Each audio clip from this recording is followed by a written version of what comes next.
स्वदेशी और पर्यावरण संवर्धक भाग 2। तो पिछले एपिसोड में हमने थोड़ा सा देखा था कि अभी चाइना के प्रति सभी देशों का क्रोध है और यही एक हमारे लिए अच्छा मौका है कि हम भारत को सभी तरीके से आगे बढ़ाए। लेकिन एक गलती हमारी नहीं होनी चाहिए। चाइना से जो हम माल खरीद रहे हैं उसमें प्लास्टिक, नायलॉन वगैरह इस प्रकार का जो पर्यावरण विध्वंसक है, इसका भी इस्तेमाल काफ़ी मात्रा में है। तो हमें एक निश्चित रूप से तय कर लेना है कि हमारी अगली सोच क्या होगी। भारत में निर्माण होना ये तो अहम चीज़ है, उसमें कोई संदेह नहीं है। लेकिन इस लॉकडाउन की वजह से काफ़ी अच्छे फ़ायदे भी मिले हैं। प्रदूषण काफ़ी मात्रा में कम हो गया है। गंगा पहले से साफ सुथरी हो गई है। वो जो वातावरण में ओजोन लेयर में छिद्र था वो भी पूरी तरीके से भर गया है। महाराष्ट्र में भीमा नदी भी 50% शुद्ध हो गई है और वातावरण की प्रदूषण की जो समस्या थी वो भी काफ़ी मात्रा में कम हो गई है। तो इसका मतलब है कि इस प्रदूषण बनाने में हम बहुत सारे तरीके अपना रहे थे, अभी वो सब बंद हो गए तो प्रदूषण काफ़ी मात्रा में कम हो गया।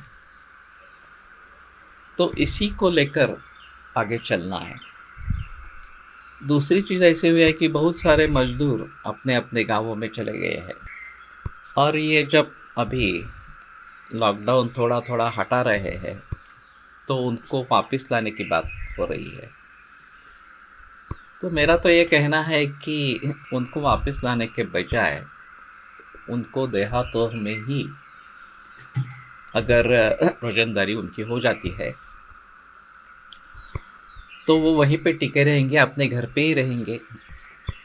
तो इसके लिए थोड़ा डिसेंट्रलाइजेशन इस प्रकार का करना जरूरी है।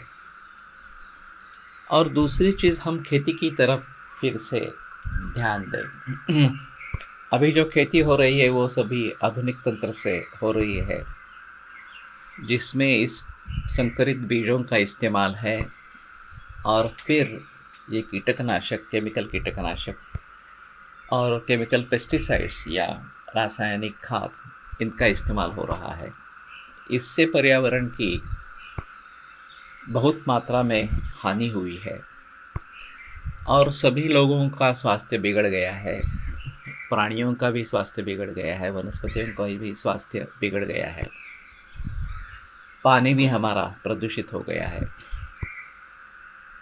तो यही मौका है कि हम फिर से नैसर्गिक खेती की तरफ मुड़े।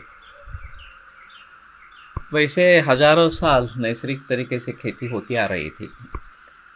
पिछले 40-50 वर्षों में ऐसा कुछ माहौल खड़ा किया कि लोग वो पारंपरिक खेती को छोड़कर ये आधुनिक तंत्रज्ञान में जुड़ गए।